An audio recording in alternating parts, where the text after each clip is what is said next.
So welcome to episode 5. Last episode we had some rather worrying rots in the passenger floor pan.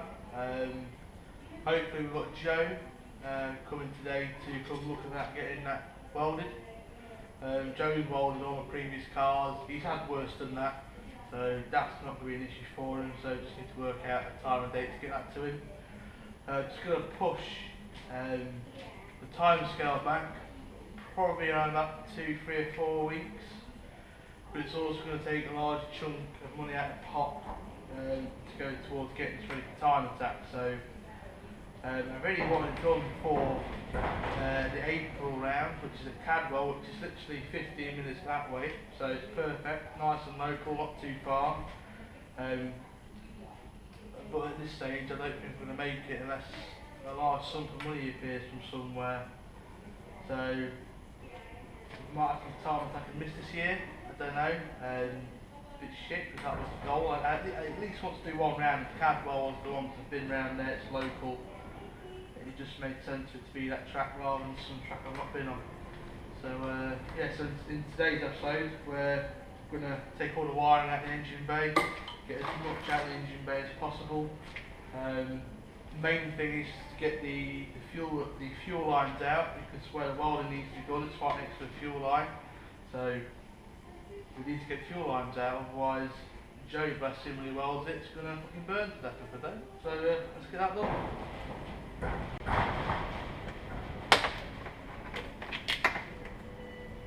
Quite lucky with this one, doesn't seem to be any rot in the carpet where they usually go here. Nice and solid, steel solid underneath, so that's a good sign. I'm hoping I'll be able to easily disconnect the fuel lines just under here if I don't really want to drop the tank out at this stage. And I'm about to drop the tank out, for fuck's sake.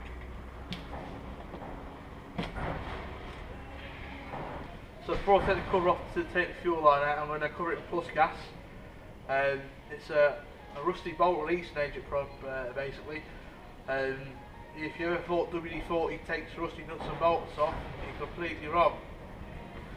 Plus gas, you won't go wrong with that.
It's not too bad. We've got the cover off underneath. That's our fuel feed there with the nut, and returns just up there with the clip. So luckily it looks in good condition, so I don't think it's going to be a pain in the arse to fix. Well, take it off anyway, we'll see. So Joe's just been down to have a look and assess all the welding it needs doing. I've had a good poke around, and this is what it's done to my car. Let's have a look inside. I've not looked inside yet, but he's found a bit that I missed. So yeah, he's had a good poke around. He's found all this up here, look, as well, which goes. That's basically the whole. No, shit, that's under the thing, isn't it? Bollocks. So yeah, he's found that hidden under all the stem seal and. Pull the seal up, see it?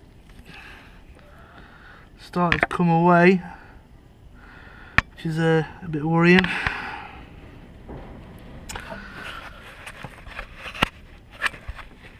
So yeah, it's going away on January the 11th, and it'll be about a 2-3 week turnaround, which isn't too bad. So I've got, what's that leave me with, 3 weekends to basically get the rest of the loom out, and just basically get everything out the engine bay, get the brake lines out. I have to leave the power steering lines in, might take the gear cables out, brake booster, and I just spoke to him about possibly doing the engine bay as well while he's there, because obviously the whole reason why we started poking around there was to prep the engine bay. So yeah, hold, I'm packing up. I'm not sure how this went for episode 5, not much content. What did I do? Took the fuel lines out like I said I would, and Joe's bin, so we'll see you in episode 6. And when I said it was cold, yeah, and even though I'm in that building there, it's bloody cold inside. Dedication.